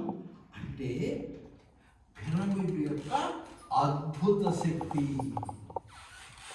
ఎవరు రాస్తారు? అద్భుతంగా రాస్తారు, మంచి పాయింట్స్ రాస్తారు. ధ్యానం ఎందుకు చేయాలో చూసుకున్నాం. పిరమిడ్ యొక్క అద్భుత శక్తి ఏంటో కూడా ఇప్పుడు ధ్యానం చేసే విధానం ఏంటో ఒక 5 నిమిషాలు కరెక్ట్ అయిపోతుంది. ఒక 5 నిమిషాలు 12:55 1 గంటల. అంటే ధ్యానం చేసే విధానం ఆనాపానాసతి. అంటే ఏం చేస్తున్నావు? ఫస్ట్ నువ్వు ధ్యానం చేయాలంటే ఏం కావాలి? ఏం ఉండాలి? ఫస్ట్ ఉండాల్సింది ఏంటి? స్థిర సుఖ ఆసనం. అసలు ధ్యానానికి ధ్యానం చేయాలంటే అసలు ఏం ఉండాలి? మనసు ఉంటే కాదు, మనసు ముందు ఇంకోటి ఉండాలి. పిరమిడ్ ఉండాలి. పిరమిడ్ లేకుండా ధ్యానం చేయొచ్చు. శరీరం ఉండాలి. ముందు అసలు శరీరం ఉంటే కదా ధ్యానం చేసి. ఫస్ట్ శరీరం ఉండాలి. ఫస్ట్ శరీరం ఉండాలి. కాబట్టి శరీరం ఉన్న తర్వాత ఆ శరీరాన్ని ఏం చేయాలి? స్థిర, ఇందాక మీరు చెప్పినట్టుగా స్థిర సుఖ ఆసనంలో అట్టి పెట్టాలి. స్థిర సుఖ ఆసనంలో అట్టి పెట్టాలి. అంటే మన కోశాల విషయం ఇక్కడ తెలుసా అందరికీ? మనం ప్రాణమయ కోశం, అన్నమయ కోశం అంటే అవన్నీ పెట్టి, అంటే అలా నీ యొక్క నువ్వు ఏం చేస్తున్నావో అంటే అర్థం ఏంటి? నీకు ఎంత వయసు ఉందో అన్ని నిమిషాల సేపు నువ్వు స్థిర సుఖాసనంలో ఎటువంటి తిమ్మిర్లు పుట్టకుండా, ఎటువంటి నొప్పి కలగకుండా నువ్వు ఉండగలిగేటట్టుగా కూర్చునేటటువంటి విధాన్ని నీ యొక్క శరీరానికి నేర్పాలి. లేకపోతే శరీరం మాట వినకపోతే నీకు ధ్యానం కుదరదు. కాబట్టి శరీరాన్ని ఈ శరీరం నేర్పాలి అంటే ఈ శరీరాన్ని నీ ఆధీనంలోకి తెచ్చుకోవాలి. ఇప్పుడు నువ్వు శరీరం ఆధీనంలో ఉన్నావు. నువ్వు శరీరాన్ని నీ ఆధీనంలోకి తెచ్చుకోవాలి. శరీరాన్ని నీ ఆధీనంలో తెచ్చుకోవడం ఎలా? శరీరం నీ ఆధీనంలో తెచ్చుకోవడం ఎలా అంటే అసలు ముందు శరీరం ఎట్లా వచ్చిందో తెలుసుకోవాలి. తెలుసుకుంటే అప్పుడు నువ్వు దాన్ని కనుక పట్టుకుంటే శరీరం నీ ఆధీనంలోకి వస్తుంది. శరీరం ఎట్లా వచ్చింది? పంచిపోతారు. వెరీ గుడ్, అందరూ అదే చెప్తారు. Very good, correct answer.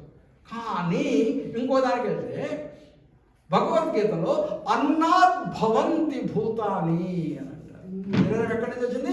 అన్నంలో నుంచి వచ్చింది. అందుకనే నువ్వు కొంచెం తింటే నీ శరీరం పెరిగిపోతుంది, నువ్వు తినకపోతే శరీరం తగ్గిపోతుంది. అంటే ఈ శరీరము నువ్వు తినే అన్నం యొక్క మార్పు. కాబట్టి అన్నం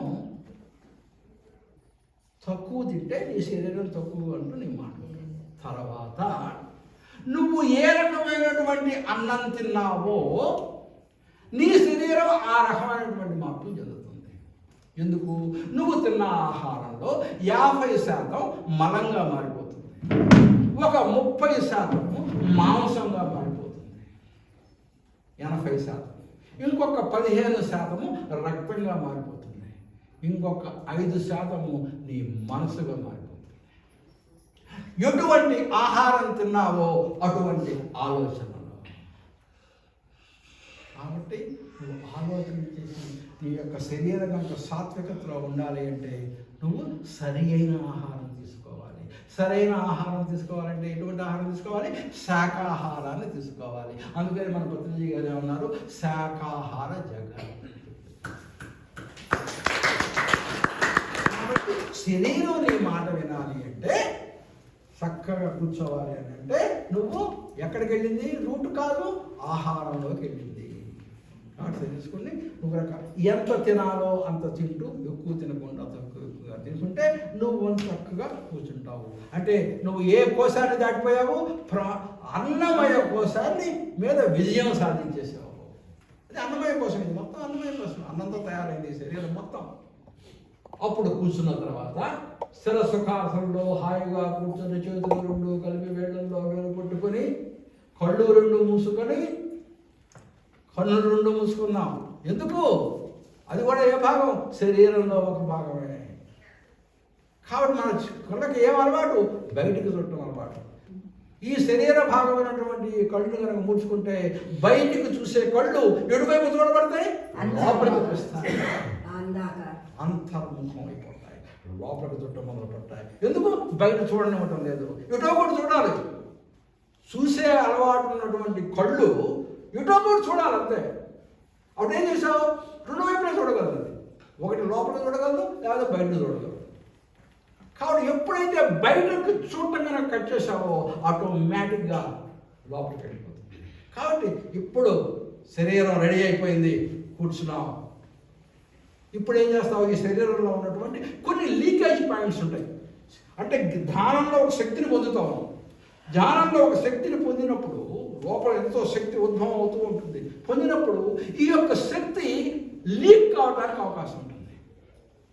లీక్ అయిపోతుంది. వచ్చిన శక్తి లీక్ కాకుండా బయట, లీక్ అంటే తెలుసు కదా, బయటికి వెళ్ళిపోతుంది. అవి పోకుండా మనం ఆ పొందినటువంటి శక్తిని మనలోనే ఉండేటట్టుగా చేసుకోవాలి. ఎలా? కొన్ని బంధాలు, కొన్ని లాక్స్, ఒక తాళాలు వేయాలి. బయటికి వెళ్ళకుండా తాళాలు వేయాలి. ఎట్లా వేస్తాము ఆ తాళం? ఎక్కడి నుంచి బయటికి వెళ్తాయంటే ఎక్కడెక్కడక్కడ ఈ చిన్న కొసలు ఉన్నాయో,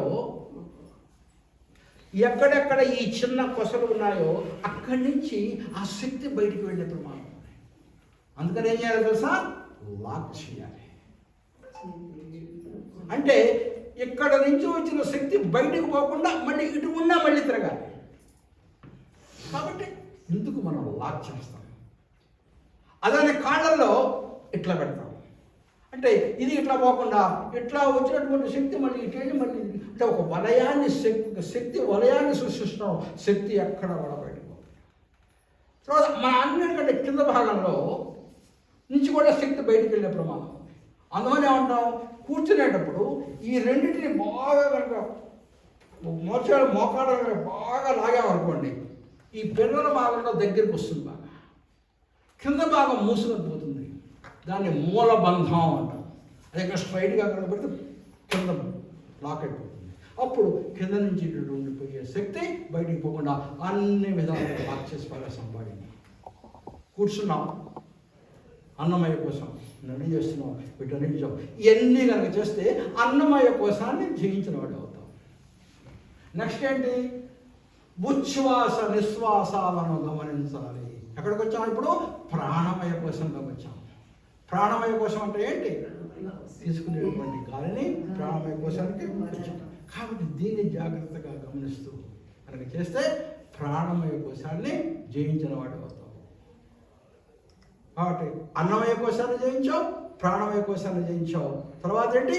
మనోమయ కోశం. ఎప్పుడైతే నువ్వు గనక శ్వాస మీద ధ్యాస పెట్టావో, ఉచ్ఛ్వాస నిశ్వాసాలను గమనించావో, ఏ విధంగా స్మరణ ఉచ్చారణ చేయకుండా ఎటువంటి ఆలోచనలు ఉండకూడదు. చేస్తుంటా ఆలోచనలు వస్తున్న వాడికి ఎప్పటికప్పుడే కట్ చేసి మళ్ళీ శ్వాస మీద ధ్యాస ఉంచాలి. అది పైకి పోయినప్పుడు మళ్ళీ శ్వాస మీద ధ్యాస పెట్టి మళ్ళీ అంటే రెండే. నువ్వు రెండు పనులు ఒకేసారి చేయలేవు. ఏంటో తెలుసా అవి? శ్వాస మీద ధ్యాస గనక పెట్టితే నువ్వు ఆలోచనని చేయలేవు. ఇంపాలు నీ వల్ల కాదు. నువ్వు ఆలోచిస్తున్నావు అంటే నువ్వు శ్వాస మీద ధ్యాస పెట్టలేదు అని. రెండు నీ వల్ల కాదు రెండు చేయటం. నువ్వు శ్వాస మీద పెట్టి నేను ఆలోచిస్తాను అంటే నీకు కుదరదు. అంటే నువ్వు శ్వాస మీద ధ్యాస అయినా పెట్టు, ఆలోచన అయినా చేయి. కాబట్టి నువ్వు ఆలోచిస్తున్నావు అంటే వెంటనే కట్ చేసి మళ్ళీ శ్వాస మీద ధ్యాస ఉంచాలి, మళ్ళీ తీసుకురావాలి. అంటే నువ్వు శ్వాస మీద పెట్టావు అంటే నీకు ఆటోమేటిక్గా ఏం కంట్రోల్ అయిపోతాయి? ఆలోచన కంట్రోల్ అయిపోతాయి. కాబట్టి ఆలోచన యొక్క కోశం పేరు ఏం పేరు? మనోమయ కోశము. మనస్సు అంటే ఏంటి? ఆలోచనలే మనస్సు. కాబట్టి 2 birds shot, ఒకటి కొంటే రెండోది ఫ్రీ.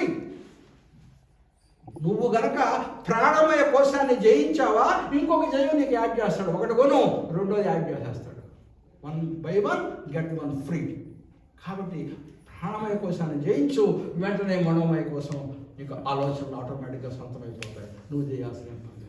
అప్పుడు అన్నమయ కోశం అయిపోయింది, ప్రాణమయ కోశం మీద విజయం సాధించావు, మనోమయ కోశం సాధించావు. ఇంకా రెండే మిగులున్నాయి, విజ్ఞానమయ కోశం, ఆనందమయ కోశం. అంటే నువ్వు అక్కడ దాకా వెళ్ళినప్పుడు ఇక విశ్వం అప్పో ఎవ్వరూ రాలేదు ఇంతవరకు, వీడు నా దగ్గరకు వస్తున్నాడు, వీడిని ఎట్టో కన్నా నేను పైకి లాక్కుంటాను, నాకు వచ్చేస్తున్నాడు అని చెప్పి ఎంతో సంతోషంతో ఇక నీ ప్రయత్నం తగ్గిపోతుంది, విశ్వం యొక్క ప్రయత్నం పెరిగిపోతుంది, నిన్ను పైకి లాక్కోవడానికి ట్రై చేస్తాడు. అప్పుడు ఏ కోశానికి వెళ్తున్నావు? విజ్ఞానమయ కోశానికి వెళ్తున్నావు, మనోమయ ఆనందం. అప్పుడు ఏం చేస్తాడు తెలుసా? ఆనందం. నీకు నేను విజ్ఞానమయ కోశాన్ని దాటాలి కదా. ఎలా? అప్పుడు నువ్వు చేయాల్సింది ఏమి లేదు, విశ్వం చేస్తుంది ఆ పని. ఏం చేస్తుందో తెలుసా? విజ్ఞానం అంటే జ్ఞానం రావాలి. ఎలా వస్తుంది ఆ జ్ఞానం? నీకు ఏ పుస్తకాలు అయితే చదివితే నీకు జ్ఞానం వస్తుందో, నువ్వు పైకి వస్తావో, నీకు తెలియకుండానే అటువంటి పుస్తకాలను నీ దగ్గరకు విశ్వం చేరుస్తుంది. అందుకనే పత్రిజీ స్వాధ్యాయము అని అన్నారు. అదే కాదు, ఇంకొక పని కూడా చేస్తుంది. నీకు ఎటువంటి వ్యక్తులతో పరిచయం గనక ఏర్పడితే నువ్వు నీ యొక్క ధ్యాన ప్రభావాన్ని పైకి తీసేసి ఇంకా గొప్పవాడి అవుతావో, అటువంటి వ్యక్తులను నీ దగ్గరకు పిలుచుకొస్తుంది విశ్వం. ఏం చేయాల్సిన పని లేదు, గురువులను అందరిని నీ దగ్గర తీసుకొచ్చేస్తుంది. నువ్వు కూర్చొని ధ్యానం చేయటమే నీ పని, అది విశ్వం చూసుకుంటుందా పని.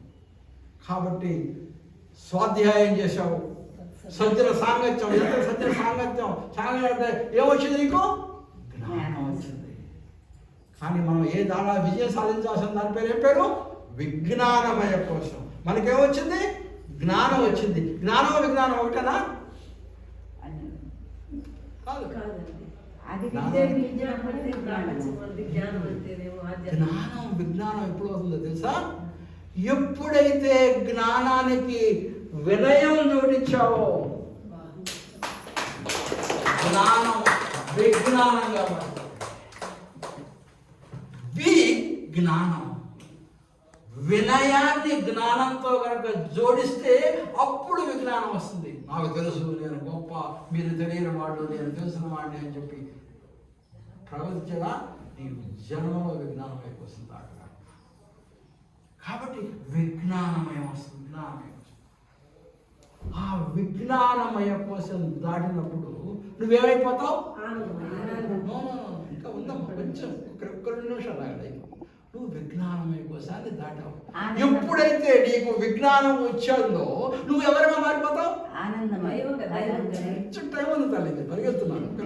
అయిపోయింది, 2 నిమిషాలు. కాబట్టి నువ్వు విజ్ఞానం వచ్చేసింది అనుకో, నువ్వు ఎవరిగా మారిపోతావు? గురువుగా మారిపోతావు. విజ్ఞానం ఉన్నవాడు ఏం చెప్తాడు? 10 మందికి చెప్తాడు. అంతే, గురువుగా మారిపోతాడు. గురువుకి ఇంగ్లీష్లో ఒక పేరు ఉంది, ఏంటి? మాస్టర్. కాబట్టి మనందరం మాస్టర్లుగా మారిపోతాం.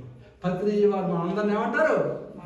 మాస్టర్స్ మాస్టర్స్ మాస్టర్స్ మాస్టర్స్ అంటారు. అంటే అర్థం ఏంటి? పత్రిజీ గారు మనందరినీ మాస్టర్లుగా మార్చేశారా? మనందరం మాస్టర్ అయిపోయామా? మాస్టర్ అవగానే కాదు, మీరందరూ మాస్టర్లు కావాలి అని మనల్ని దీవిస్తున్నాడు. మాస్టర్స్ అని పిలవగానే దాని అర్థం ఏంటంటే మీరందరూ మాస్టర్లు కావాలి. నేను ఒక్కడే కాదు, మీరందరూ మాస్టర్లు కావాలి. కానీ నేను చెప్పిన చేయండి. కొంతమంది ఏమైనా మాస్టర్లు అనగానే నేను మాస్టర్ని కూడా కాదు, సీనియర్ మాస్టర్. అది నిన్ను నిజంగా మాస్టర్ని చేయదు. అది నువ్వు ఎంత ఒదిగుంటే నువ్వు అంత గొప్ప మాస్టర్. నువ్వు ఎంత ఒదిగుంటే అంత గొప్ప మాస్టర్. ఎందుకంటే విజ్ఞానం కావాలి. విజ్ఞానాన్ని నేను గురువు చేయాలి. ఇలా చేసినప్పుడు నువ్వు విజ్ఞానమయ కోశాన్ని దాటావు.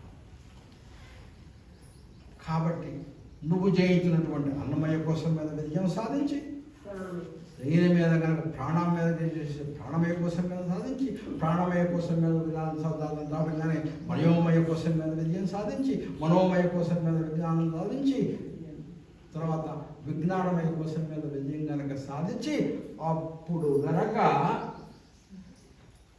విజ్ఞానమయ కోసం కనుక అయితే ఇంకొకటి విజ్ఞానమయ కోసం కదా, అప్పుడు గనక తద్వారా మళ్ళీ శ్వాసలో ఉంచి తద్వారా శ్వాస చిన్నదై నాసికాగ్రం భూమధ్యలో, అప్పుడు గనక నువ్వు గనక ధ్యానంలో కూర్చొని గనక చేస్తే అప్పుడు ఏం ఓపెన్ అవుతుందో నాకు ప్రయత్నిస్తుంది సార్. 3వ కన్ను ఆ విజ్ఞానంతో నీ జ్ఞాన నేత్రం తెరుచుకోవడం మొదలు పెడుతుంది. అదే నాసికాగ్రం భూమధ్యలో స్థిరమై ఇక్కడ నీకు ఒక రకమైనటువంటి అలికిడి మొదలవుతుంది. ఇక్కడ ఎవరో తాకినట్టుగా ఫీల్ అవుతావు. నేను ఎప్పుడు ఫీల్ అవుతాను, ఎవరో తాకారు, ఎవరో తాకుతున్నారు అక్కడ అనేటువంటి ఫీల్ అవుతాను.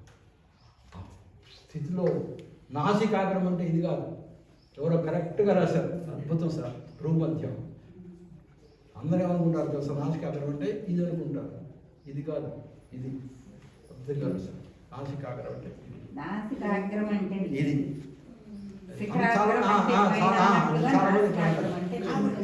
నాసికాగ్రం మీద కనుక దృష్టి నిలిపి ఇక గ్రాడ్యుగా ఉండే కొద్ది శ్వాస మీద ధ్యాస కూడా పోతుంది. పోయి అప్పుడు ఏమవుతావు, ఆనందమయ కోసం ఆత్మతో అనుసంధానం అవుతాం. ఆత్మతో ఏమి లేదు, ఆనందమయ కోసం ధ్యాన స్థితి.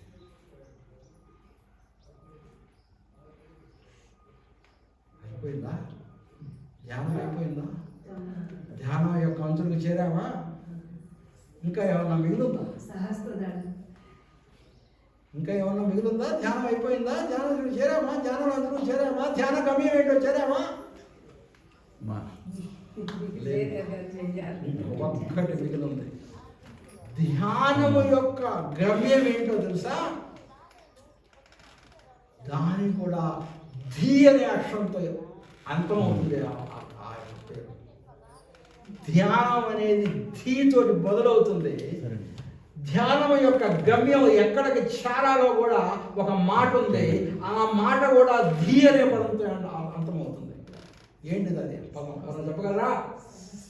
సమాధి. సమాధి సమంగా ఆలోచించగలటం సమాధి. ఈ రకంగా కనుక నువ్వు రోజు చేస్తూ ఆలోచన రహిస్థితికి చేరుకోవటం అనేది ధ్యానంలో ఆనందమయ కోశాన్ని జయించడం వరకు అక్కడ రాశారు.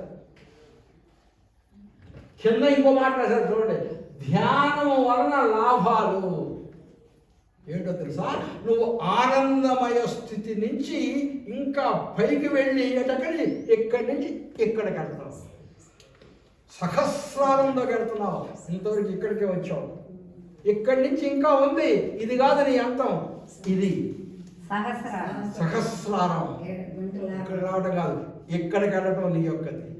అక్కడికి వెళ్ళినప్పుడు ఇక సమాధి. సమాధిలోకి వెళ్తే ఎట్లా ఉంటుంది? ఈ ఆనందంలో ఉంటుంది. ఇందాక ఆనందాన్ని అనుభవించాను. సమాధి స్థితిలోకి ఎలా ఉంటుంది? ఎలా ఉంటుంది అంటే, చనిపోతే ఎలా ఉంటుంది చెప్పగలరా? లేదు. అంటే చనిపోతే మనం ఉన్నాము అని మనకు తెలియదు. అంతే, మనం ఉన్నాము అనేటువంటి మనకు తెలియదు. కానీ సమాధిలో ఎలా ఉంటుందంటే, త్వరగా చెప్పేసేయాలంటే, మనము నేను ఉంటూ కానీ నేను ఉన్నాను అని నాకు తెలియకుండా ఉంటాను. అర్థమైందమ్మా? నేనున్నాను. సమాధి స్థితిలో నేను చచ్చిపోలా. సమాధి స్థితిలో నేనున్నా. కానీ ఆలోచన లేదు. ఆలోచన రహిత స్థితిలో నేనున్నాను. అంటే నేను ఉన్నాను అనేటటువంటి విషయం కూడా నాకు తెలియదు. కానీ నువ్వు ఉన్నావా? ఉన్నావు. అంటే నువ్వు ఉంటూ నీకు ఉన్నావు అని నీకు తెలియకుండా ఉంటావు. ఇది సమాధి స్థితి. ఇది ధ్యానానికి గమ్యం. ఆ స్థితికి వెళ్ళగలగాలి. ఎందుకంటే మీరందరూ వెళ్ళగలిగినటువంటి సత్తా ఉంది. బ్యూటిఫుల్ గ్రూప్, అద్భుతమైనటువంటి గ్రూప్. అడిగిన ప్రశ్నలకు మొత్తానికి సమాధానం చెప్పారు. బహుశా మీరు టీచర్ అవటం వల్ల ఏమో ఈ యొక్క ఇది అది మీరందరి దగ్గర చాలా దగ్గరలో ఉన్నారు. మీరు ఇంకా ప్రయత్నం చేయండి. ఆ స్థితి ఎంతో దూరంలో లేదు మీకు. అన్నాక చూడంగానే అసలు గుళ్ళోకి రాగానే ఏంటో అక్కడ కనిపిస్తుంది. కొన్ని ఊళ్ళు కొంచెం పాడుపడిన ఊళ్ళలాగా ఉంటాయి చూడటానికి. అసలు రాగానే సర్వీస్ సెంటర్ అక్కడ ఫస్ట్లో మీరు చూడగానే ఒక రకమైనటువంటి సేవా ప్రదేశం, మంచి గురు, మంచి వ్యక్తులు, చెప్తే చక్కగా వినేవాళ్ళు. చాలామంది అయితే కొంతమంది ఏడుకి లేచిపోయేవాళ్ళు. మధ్య మధ్యలో లేచిపోవడం నేను చాలా చోట్ల గమనిస్తున్నా. ఒక్కడు కూడా లేకుండా మీకు టైం అవుతున్నా కూడా 15 నిమిషాలు లేట్ అయిపోయింది, క్షమించండి. అంటే ఆ దేశంలో మీకు గొప్ప ఇది ఉంది కాబట్టి మీకు ఉన్నటువంటి శక్తి మీరు ఉపయోగించుకోండి. మీరు ఎక్కడికి చేరాలో ధ్యానం యొక్క గమ్యమైనటువంటి ఆ సమాధులకి మీరందరూ చేరాలని కోరుకుంటూ ఈ అవకాశం ఇచ్చినటువంటి శ్రీనివాసరావు గారికి మరోసారి కృతజ్ఞతలు తెలుపుకుంటూ, ఎందుకంటే మీ అందరికీ నేను ఎందుకు కృతజ్ఞత చెప్పాలంటే నేను చెప్పాలంటే ఎవరైనా ఎదురు నాలుగు ఉంటే కదా చెప్పేది. కాబట్టి నాలో ఉన్నటువంటి ఈ జ్ఞానాన్ని బయటికి తీసుకుని వచ్చినటువంటి అవకాశం ఇచ్చింది మీరు అందరికీ. మీ అందరికీ నేను కృతజ్ఞతలు